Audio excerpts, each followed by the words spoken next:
Bueno, muchas gracias. Muy buenas tardes a todos y a todas.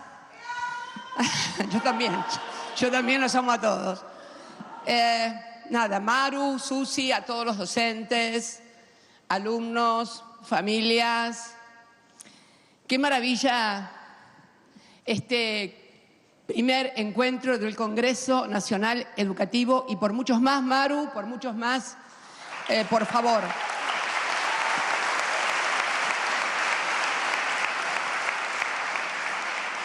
Además de todas las razones que explicitó Maru con tanta precisión acerca de por qué es necesario discutir, por qué es necesario replantear la educación, por qué es necesario hacer este primer Congreso Nacional de Educación, creo que el hecho de tener un presidente que no sabe cómo se llama San Martín y que ayer lo llamó Juan José de San Martín, ya justifica la realización de un Congreso Nacional de Educación. Sin lugar a dudas. Casi muero de espanto. Casi muero de espanto. Para colmo con los granaderos. Yo no sé cómo no se cayó algún granadero cuando escuchó eso. Fue con motivo de conmemorar el aniversario, un nuevo aniversario de la creación del cuerpo del Regimiento de Granaderos a Caballo, emblema insigne del Ejército de Liberación Nacional. Cuando el Ejército era de Liberación Nacional, porque hubo un Ejército de Liberación Nacional. Un Ejército de Liberación Nacional en el siglo XIX y un Ejército de liberación económica encabezado por Perón en el siglo XX también, ¿no? Digámoslo con todas las palabras. Esto para los trogloditas, aunque estúpidos, que dicen que no queremos a los militares. Pero si somos peronistas, hermano, General Perón, ¿qué te pasa? ¿Qué les pasa? ¿Qué les pasa? Bueno, creo que este texto maravilloso que me dice Maru, que ya lo han distribuido, yo lo había leído y me pareció muy bueno el contenido, y del que vamos a hablar hoy, esta tarde, pero todo texto tiene un contexto, además, ¿no? No podemos desarrollar acá una discusión o debate de la educación pública como si fuéramos una islita democrática, independientemente de lo que pasa en el mundo y en el país. Esto lo tenemos claros todos, ¿no? Y precisamente hechos y dichos que sucedieron esta semana dan cuenta del contexto en el cual estamos desarrollando este primer Congreso Nacional de la Educación. Yo lo definiría de descomposición institucional en un marco grave de la economía que atraviesa hoy la República Argentina. Descomposición institucional que, como su nombre lo indica, abarca a los tres poderes del Estado. El Poder Ejecutivo, el Poder Legislativo y el Poder Judicial. El Poder Ejecutivo, bueno, tenemos un presidente que llegó prometiendo dolarización y convenciendo a millones de argentinos que con un ajuste y motosierra todo iba a cerrar y cada vez íbamos a vivir mejor. Bueno, esto no sucedió. Este miércoles el Congreso de la Nación aprobó el proyecto que este presidente, que venía con la dolarización, le envió una suerte de cheque en blanco a través de un DNU para que hagan lo que quieran, otra vez con el Fondo Monetario Internacional, en un sincericidio durante esas conferencias de prensa que hace ese vocero que dicen que es inteligente, y la verdad que... Fíjense lo que dijo cuando un periodista le preguntó ¿cómo es esto del fondo? Que de vuelta vamos al fondo. Y él contestó, bueno, el fondo es una rueda de auxilio. Horrible metáfora, hermano. ¿Cuándo usamos la rueda de auxilio? Cuando pinchaste, querido. Cuando pinchaste. Y pincharon, hermano. Pincharon. Pincharon. Pincharon. Le pasaron motosierra a Dios y a María Santísima. Y ahora se dieron cuenta que el problema no eran los pesos en la República Argentina, sino que eran los dólares. Hola, ¿qué tal? Hola, ¿qué tal? 8 años sentada ahí, 4 años acompañándolo a Néstor, 12 en la gobernación, 14 años de legisladora nacional. Pasamos por todas las experiencias, desde la dictadura militar, tablita de Martínez de Hoz, hasta el pueblo tiene que volver. El pueblo tiene que volver, pero tiene que volver organizado. Organizado. Para eso estamos hoy acá. Para organizar. Desorganizados ya vimos que no llevamos a ningún lado. Pero bueno, sigo con el tema. Esta gente que...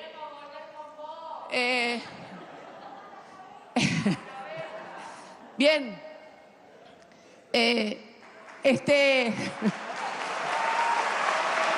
Me van a hacer desconcentrar. Este Poder Ejecutivo que no resiste el menor archivo, pero no un archivo de hace 20 o 30 años. Porque bueno, en 20 o 30 años, si el mundo cambia, y vos también podés cambiar por ahí y cambiar la perspectiva y lo que antes te parecía de una manera, pero esto no es de hace 20 o 30 años, es del año pasado, es del año 22, 23, 22, cuando se trató el 22 acuerdo del Fondo Monetario Nacional y votó en contra, sosteniendo acertadamente que era un endeudamiento que no iba a solucionar nada. Y claro que no iba a solucionar nada. Es notable. Yo estaba releyendo el escrito que, bajo el título La vuelta del FMI a la Argentina, presentaron 33 diputados de nuestro espacio político allá por el año 22, cuando decidieron no votar el acuerdo que había remitido nuestro propio gobierno, que debo reconocer, primero, no tomó más endeudamiento y segundo también, produjo el hecho inédito de que se trató en el Parlamento por primera vez en la historia un texto completo de un acuerdo con el fondo. Nunca había sucedido y además envió un proyecto de ley que todos aprobamos para precisamente esto no volviera a suceder. Y fíjense, ¿qué sucedió? Lo mismo y peor. Ahora ya ni siquiera hay la letra de un acuerdo. Hay simplemente un cheque en blanco. Y tenemos entonces un Poder Ejecutivo de más bicéfalo. Dicho, no por mí, dicho por el propio titular del Ejecutivo que dice que tiene otro jefe, no sé. Y pensar que hablaban de comando doble con Néstor y conmigo. ¿Ustedes se acuerdan? La teoría del doble comando, bueno, discúlpenme, saben que la falsa humildad no es una de mis fuertes, pero entre el doble comando mío y de Néstor y este doble comando, ¿qué te querés que te diga? ¿Qué querés que te diga? ¿Qué querés que te diga? Con una mano en el corazón, podés ser gorila y no querernos nada, pero, por favor, ni para empezar. Ni para empezar. ¿Y cómo andamos en el Poder Legislativo? Bueno, la muestra la tuvimos este miércoles, en un ejercicio increíble, porque uno escuchaba algunos discursos y manifestaciones anteriores, una fuerza política cuya jefa política había dicho que la hermana del presidente era la cajera y que ambos eran dos marginales. Gente que decía que el presidente es más peligroso que mono con navaja y que es autoritario, antidemocrático, y sin embargo, luego de encendidos discursos donde cuestionaban la idoneidad y la capacidad del presidente, votaban un cheque en blanco. Quiero pensar que es el miedo que quisieron imprimirle siempre a los legisladores en el año 2001, por ejemplo, cuando los hicieron votar la intangibilidad de los depósitos bancarios 2 meses antes del corralito, por ejemplo, o del ajuste cero en aquel fin de semana del déficit cero de Cavallo. Siempre parece que el país está a punto de derrumbarse. Aprueban eso y finalmente el país se termina derrumbando. Quiero pensar que es eso. Quiero pensar que es eso porque si no tengo que ver el video que vi este fin de semana de Cuéllar, por ejemplo, ex senador de la provincia de Entre Ríos, contando fajos de dólares. No en una financiera o en un banco, donde sí, bueno, hay siempre dólares y dinero. No, no, no. En su despacho, en la sede del gobierno provincial de Entre Ríos. El voto de Cuéllar, que fue después sorprendido en la frontera paraguaya con $250.000 y que además fue la firma determinante para el despacho de ley bases en el Senado y el voto determinante para la aprobación. Y permítanme, entonces, dudar, no digo afirmar, pero al menos dudar de por qué votan como votan ciertos legisladores en el Parlamento argentino. Y si a eso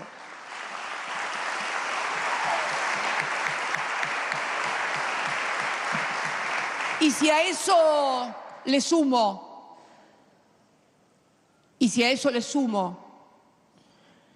el hecho de que, como se comentaba en algunos despachos de la Casa Rosada, sabían, por ejemplo, que iba a haber divisiones en el bloque de senadores de Unión por la Patria, y efectivamente se producen, porque también, compañeros, compañeras, amigos y amigas, también tenemos que mirar un poquito en casa cómo andamos, ¿no? O sea, no es solamente mirar a otras fuerzas políticas. Sería deshonesto intelectualmente no decir que, por ejemplo, en la Cámara de Diputados, si los diputados peronistas de la provincia de Catamarca, si los diputados peronistas de Tucumán, si los diputados peronistas que fueron con Sergio Massa en la boleta en Misiones, si los diputados peronistas de Salta hubieran votado junto al peronismo y las otras fuerzas políticas, este cheque en blanco no existiría. Y lo digo con mucha pena y mucho dolor, porque soy peronista y cuando al otro día de un hecho como ese veo en el boletín oficial que una mina de rodocrosita, esa piedra rosa tan bonita, que es la piedra nacional argentina, ¿saben, no? La rosa esa, la rosita. Hay cajitas, cositas, colgantitos. En una mina de rodocrosita, al otro día la transfieren a la provincia. Digo yo, ser argentino, haber nacido en la provincia de Felipe Varela, ¿vale entregar la dignidad por una mina de rodocrosita? Sinceramente.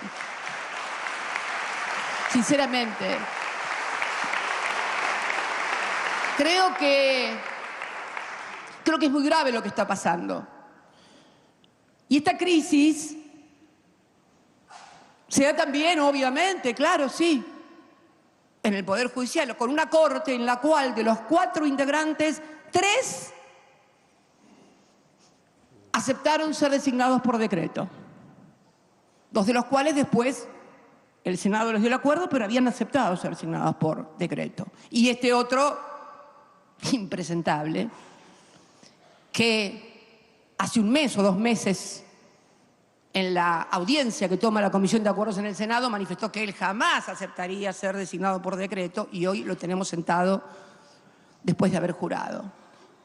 Del otro, tampoco haber jurado te convierte en garantía de democracia, transparencia, legalidad y derechos. El otro que cumplió con todos los requisitos fue el que se fotografió con Bonadío y el juez Sergio Moro, el que metió preso a Lula para que no pudiera ser presidente.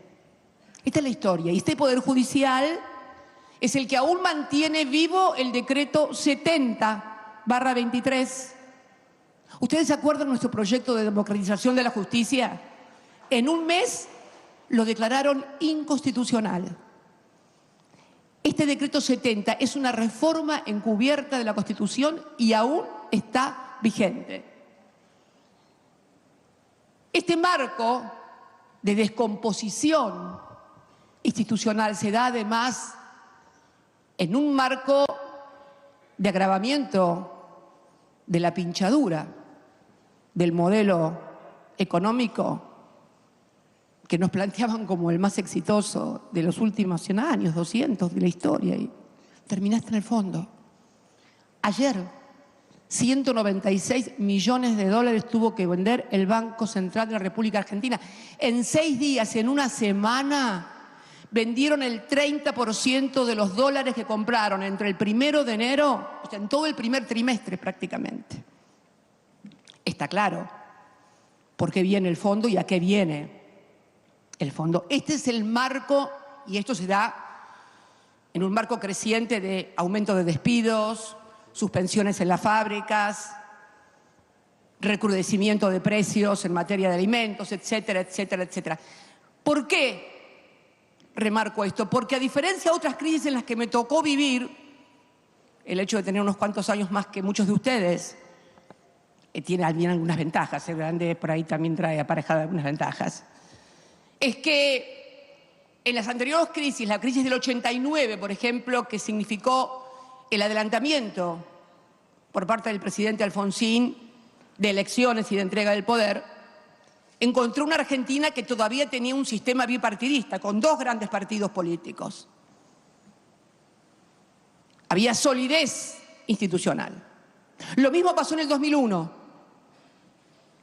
Era senadora, me tocó ser diputada durante prácticamente todo el gobierno de la Alianza y senadora asumí el 10 de diciembre del 2001. Había también solidez institucional en un sistema, pero hoy no, esta Argentina, ese sistema político no existe. Hoy, casi con la autoprofecía cumplida, podemos exhibir que el sistema se exhibe ante la sociedad como una casta, tal cual lo dice, que no todos forman parte de esa casta. Ojo, esto no es Boca River. Hay gente que ha dado testimonio ahora y antes de lo que piensa, a dónde va, de lo que vota y cómo vota. No todos son iguales. No todos son iguales. Esto hay que tenerlo claro. Pero bueno, este es el contexto en el que hoy vamos a tratar el texto. Ustedes me dirán, Cristina, después de lo que dijiste, casi nos da ganas de levantarnos y de irnos. No, al contrario. No, al contrario. Nunca se olviden que cuanto más oscuro está, es cuando está por amanecer, siempre. Y entonces creo que le podemos sumar. Me olvidaba del contexto, me olvidaba de la maravilla de ayer, de las declaraciones que llegan desde el norte. Les comento, estoy leyendo un libro que me regalaron para mi cumpleaños que se llama El Cuarto Giro. Son 2 cientistas norteamericanos. Sí, no vayan a creer que todos en Estados Unidos son como Mark Rubio y Trump. No, no, no. Hay gente que piensa, que escribe, que teoriza, que tiene pensamiento abstracto. En fin, hay científicos, hay un montón de cosas muy buenas. Ojo, ojo.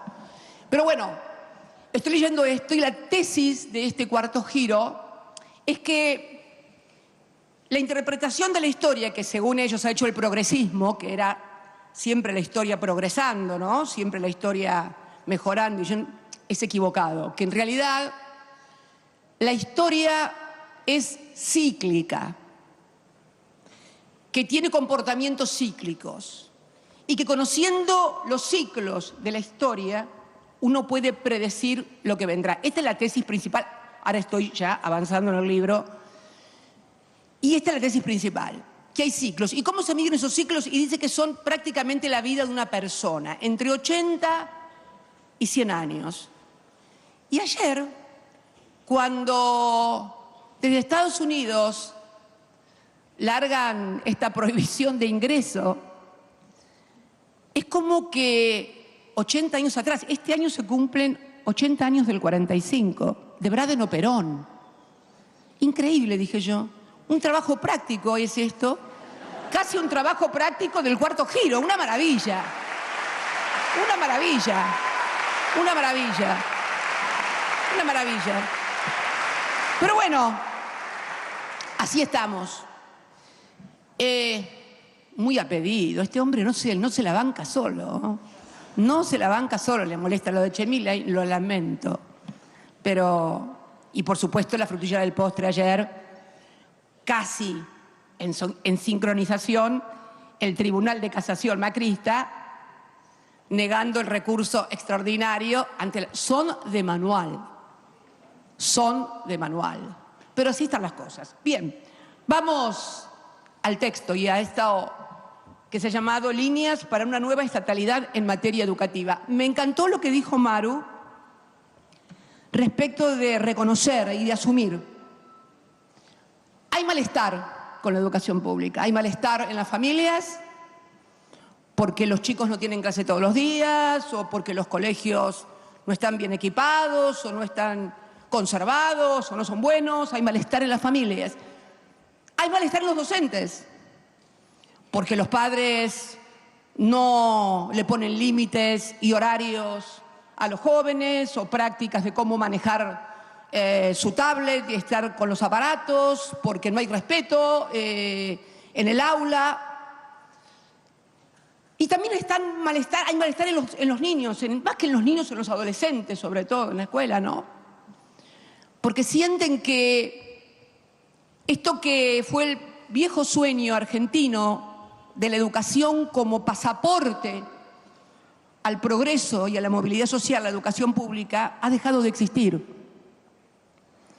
Hay malestar en todas partes y tenemos que asumirlo y reconocerlo. Me parece que esto es el tema central. Y nueva estatalidad, ¿por qué? Porque tenemos que reformular un nuevo Estado. Así como está, no sirve. Y si no lo reformulamos y si no lo replanteamos, vienen planteos como los de este gobierno, que es el planteo de la destrucción, el planteo de la eliminación del Estado. No hay que ser como el avestruz, no tenemos que esconder la cabeza, tenemos que levantar la cabeza, asumir los problemas que tenemos, aun cuando sean difíciles, problemáticos, endiablados muchas veces en su resolución, pero debemos hacerlo. Me parece que ¿Y nosotros desde dónde lo podemos hacer? Porque si hay un lugar y un espacio político en la Argentina que puede replantear el Estado desde la seriedad y desde el crédito de haber hecho algo en este país, somos nosotros, en materia de educación pública. ¿Por qué? Y muy simple. Porque, no quiero olvidarme de nada, pero porque toda la gestión de los 12 años y medio estuvo enfocada, entre otras cosas, a la reconstrucción del sistema público de educación. Gestual casi primero porque los gestos de un gobierno también son importantes. Al otro día de asumir como presidente, el 26 o el 27 de mayo, de acá lo veo a Daniel Filmus, el ministro de Educación, que fue con Néstor a Entre Ríos.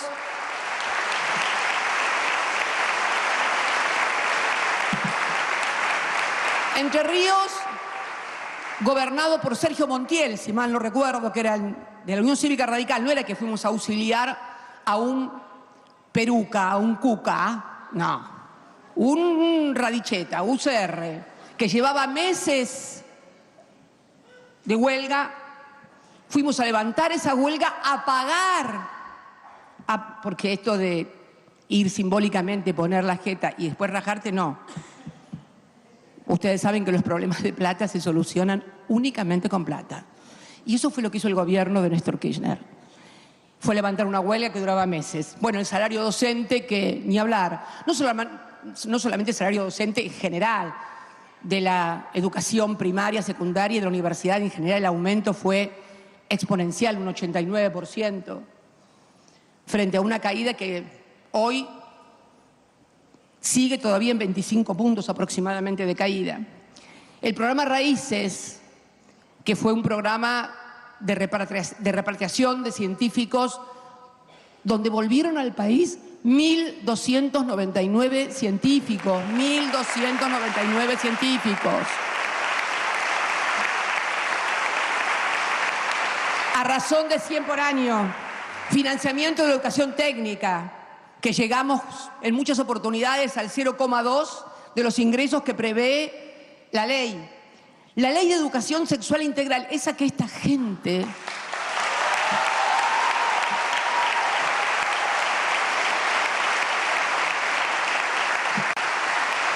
yo no sé qué problema tienen con eso, pero algo no anda bien por ahí, porque no, pero viste eso de los niños envaselinados y toda esa cosa, a mí me pone muy nerviosa todo eso.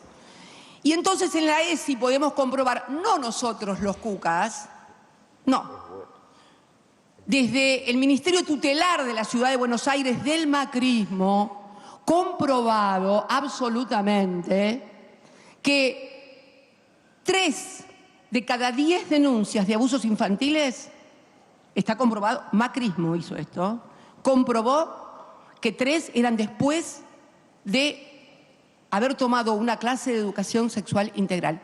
La verdad,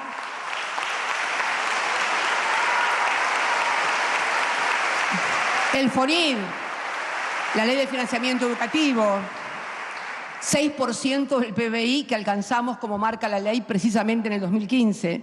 La obligatoriedad del nivel secundario a partir del 2006, que además, esto miren cómo jugó también la UH.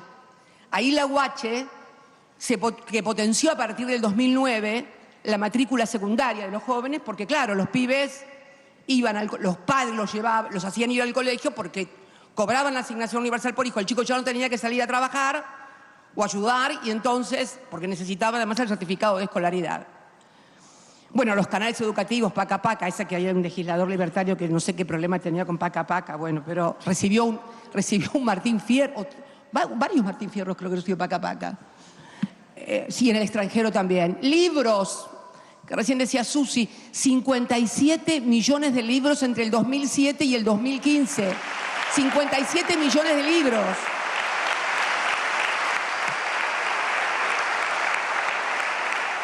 Computadoras, Conectar Igualdad, más de 5 millones de computadoras. Estos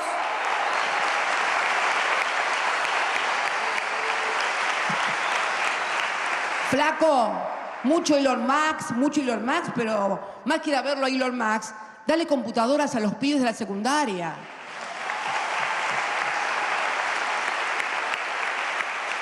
Becas, las becas por vulnerabilidad, más de 4 millones de becas entre 2013 y 2015.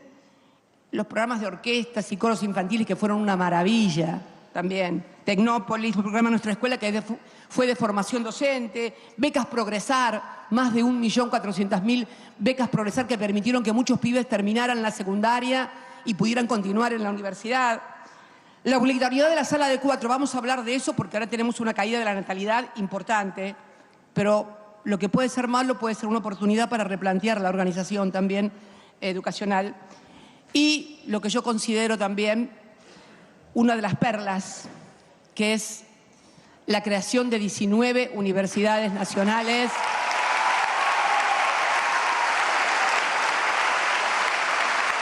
...19 universidades nacionales.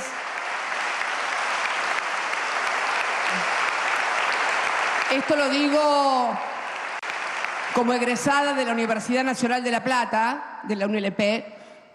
Tuve la oportunidad de ir a la UNLP porque... ¿Cómo? No, claro, que va a ser magia. Y voluntad política, no, claro.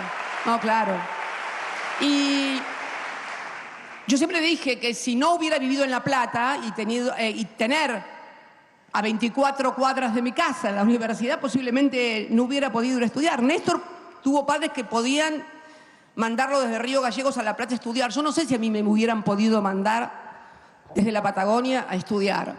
Entonces, estas 19 universidades que permiten que cada provincia argentina tenga en un verdadero plan federal de acceso a la educación superior, ha sido para mí una de las cosas más afectivas y más cercanas a mi corazón, y después todo lo que hicimos en materia de infraestructura universitaria. Creo que este lugar también lo hicimos durante nuestra gestión. Si bien es de la UBA, que obviamente no creamos la UBA, pero la admiramos y mucho, pero fue, cada una LP es nuestro corazón, pero nada, me parece que son estas cosas, pero ojo que esta enumeración no nos tiene que llevar a la nostalgia de que tenemos que hacer lo mismo, ¿no? Porque lo mismo, ¿para qué sirve esta enumeración? Para apalancarnos en un lugar, para apalancarnos en los créditos, que somos, si hicimos todo esto, ¿cómo no vamos a ser capaces de poder encarar la transformación y el cambio que el sistema educativo argentino requiere? ¿Quién lo va a hacer si no lo hacemos nosotros? ¿Quién? ¿Quién lo va a hacer? Y acá quiero ingresar directamente al término, al texto, al contenido de este documento fantástico que se propone como debate en todos los talleres que van a tener lugar esta tarde. El primero de ellos que es, son 4 líneas fundamentales. La primera, formación docente, que esto es todo un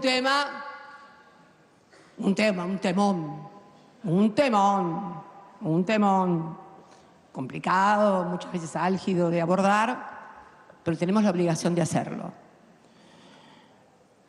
Yo soy hija de la educación pública enciclopedista de la 1420. Esa que fue muy criticada porque formaba enciclopedismo, porque esto, porque lo otro, pero que la destruyeron, pero nunca la sustituyeron. Me acuerdo del nombre de todas mis maestras de la primaria, de todas. De Celina en primer grado. Celina. De Clelia en primero superior. Yo iba a primero superior, fíjate la edad. Primero superior. Clelia, me acuerdo hasta la veo, tenía una cintura de avispa y entonces en lugar de ponerse un delantal abotonado adelante, como todas las docentes, usaba el tableadito y se hacía el monio atrás y caminaba con tacos. Impresionante. La estoy viendo. La estoy viendo. Segundo grado, la Coca Campodónico, un fenómeno de la familia, una familia muy conocida de La Plata, los Campodónico. En tercer grado, la Turca Karam, que fue la única vez que tuve suplente, porque quedó embarazada. Después, nunca más. ¿Se entiende, no? Tuve nunca suplentes, siempre titulares. Cuarto grado, Luisa. Quinto grado, Susana. Y sexto, Miriam, una entrerriana urquicista con la cual nos agarrábamos cada tanto, porque yo, muy rosista, siempre nos agarrábamos. Pero esa era la escuela primaria, la enciclopedista que nos formó a nosotros.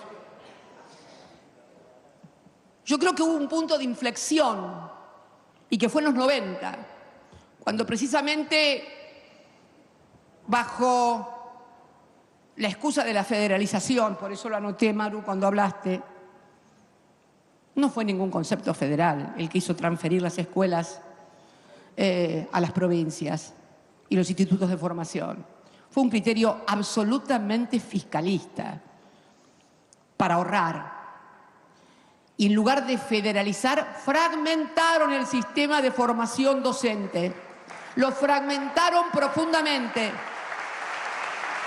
Y entonces tenemos una diferencia de la que tenemos que hacernos cargo, porque los pibes de la Puna o los de la Patagonia tienen el mismo derecho a tener la calidad que tienen los pibes acá en la ciudad de Buenos Aires.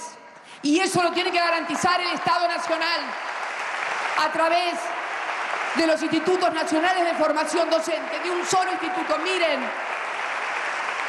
de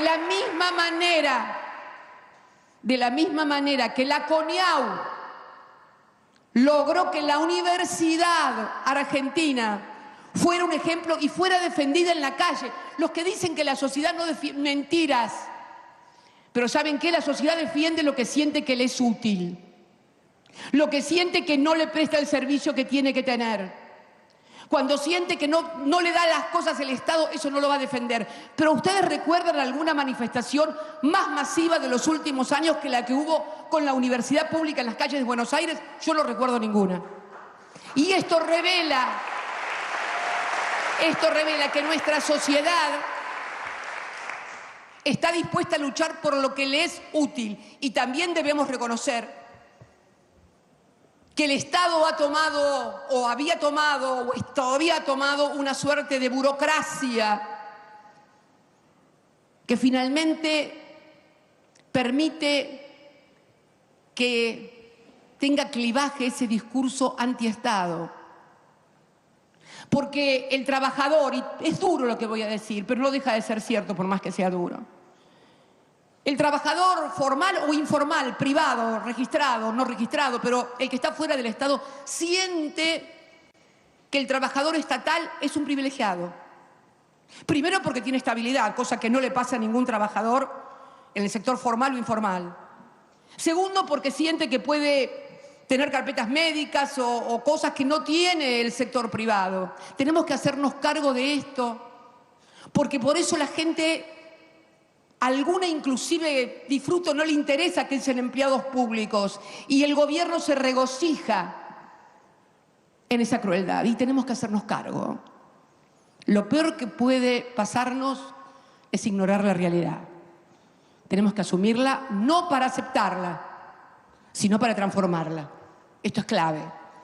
Y asumir esto también significa que en la carrera docente tenemos que comenzar a ver cómo podemos tener una carrera docente y una carrera de directivos, porque en definitiva hoy, para poder llegar a un cargo directivo, que significa mejor sueldo, hay que dejar transcurrir solo el tiempo, además de algunas capacitaciones. Y esto no está bien. Tiene que haber un mérito y un premio a la capacidad. Como tiene que haber un premio al maestro que va todos los días a trabajar. Esto es así. Premiar el esfuerzo se llama. Premiar el esfuerzo se llama. Nada más peronista que eso. Premiar el trabajo. ¿Qué puede haber más peronista que premiar a los que trabajan todos los días y se rompen el alma? Nada. Nada más peronista que eso.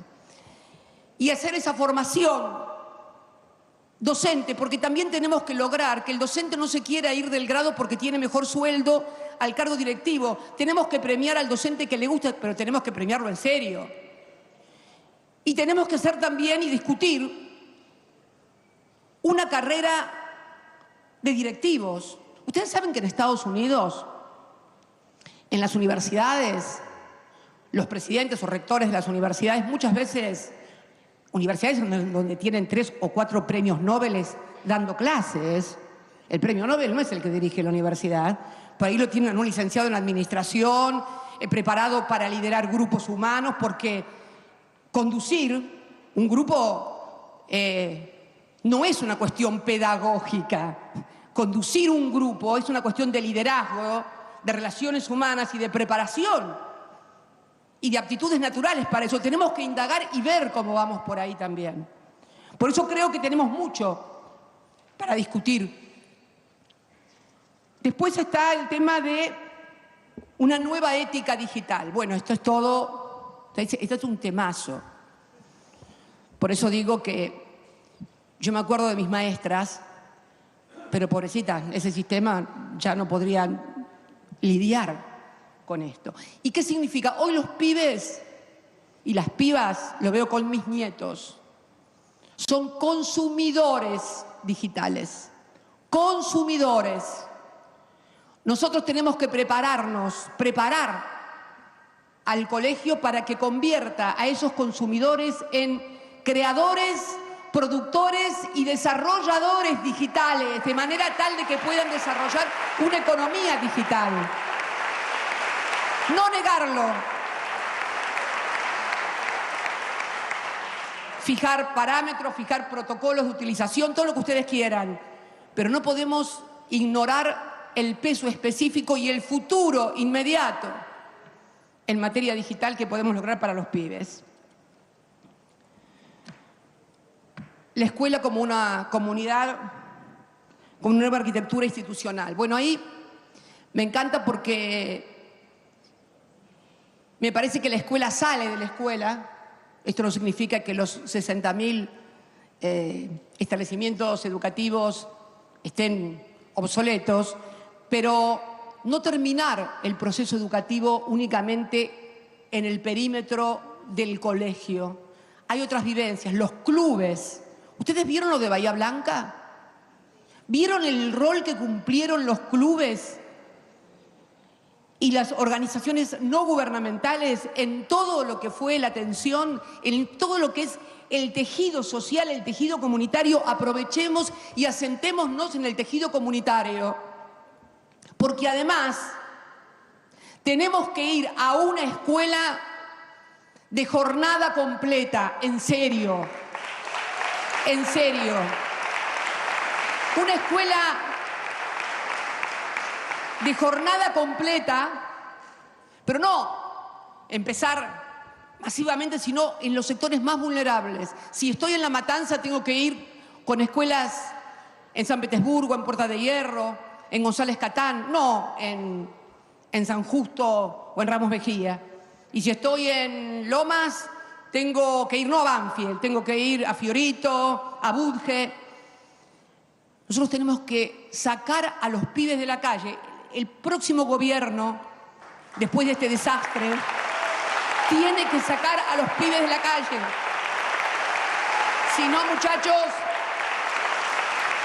si no los sacamos en las barriadas populares, a los pibes se los lleva el narco. Hoy se lo está llevando y organizando el narco.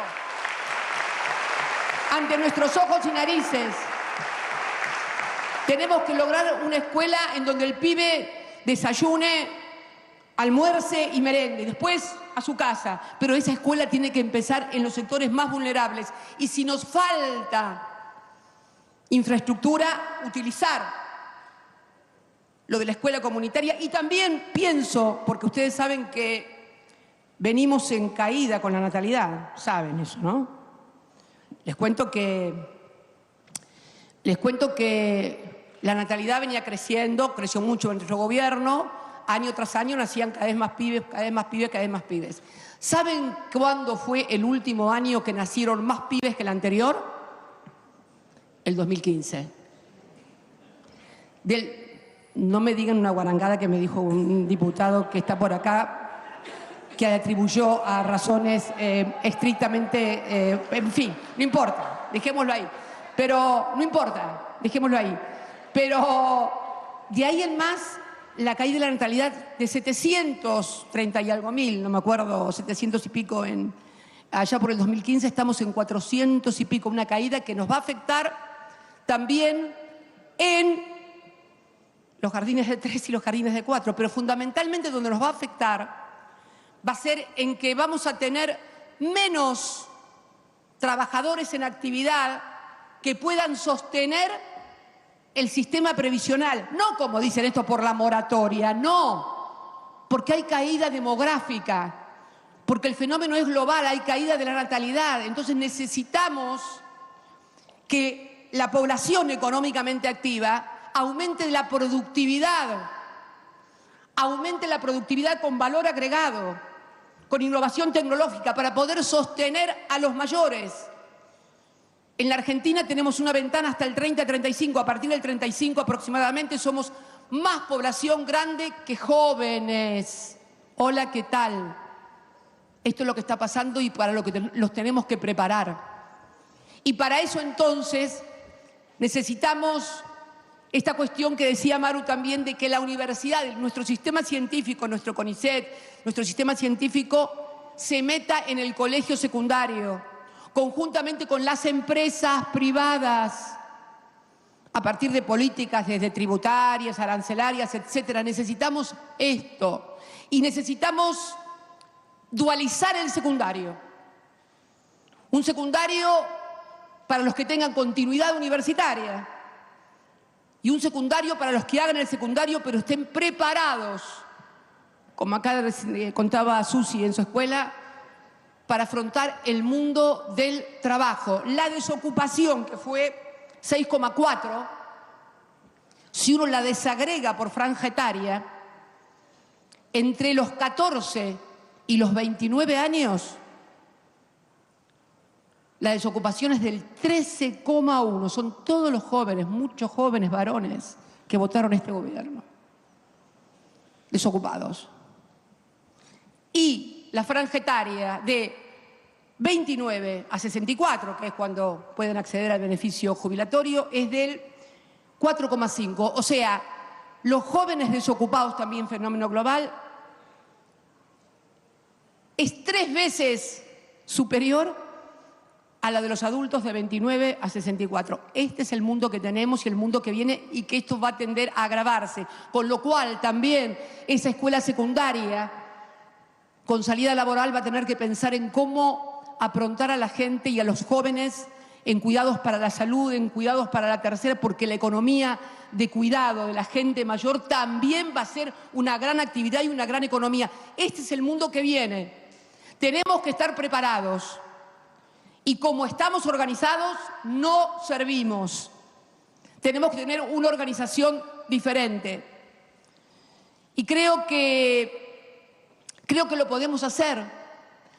Creo que lo podemos hacer porque si la generación del 80 fue capaz de, a partir de la ley 1420, generar una Argentina donde la movilidad social era la protagonista en el colegio, de manera tal que la hija de un colectivero, el que tenemos también es hijo de colectivero, mal ejemplo, Cristina, pero bueno, mal ejemplo, pero bueno, colectiveros, hay muchos presidentes, no son todos iguales.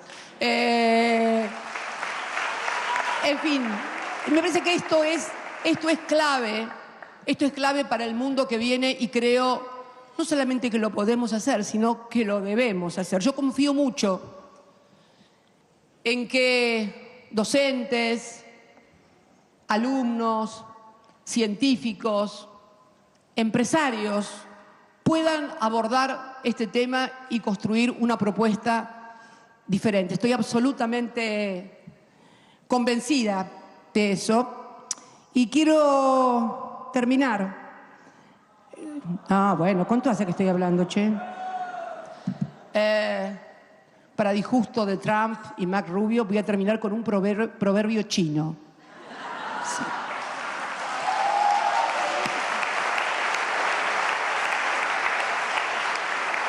Así somos los peronistas, muy rebeldes. Y nunca, las peronistas más todavía. Y sí. Los pañuelos blancos eran mujeres. Discúlpenme los compañeros varones, pero los pañuelos blancos eran mujeres. Sorry. Quiero terminar con un proverbio chino que dice: si haces planes para un año, planta arroz. Si haces planes para 2 lustros, planta árboles. Si los haces para toda una vida, educa a una persona. Muchas gracias, compañeros de la educación, por haber compartido este momento. Muchas gracias. Finalizadas las palabras de la presidenta del Partido Justicialista Nacional, les agradecemos a todos y a todas.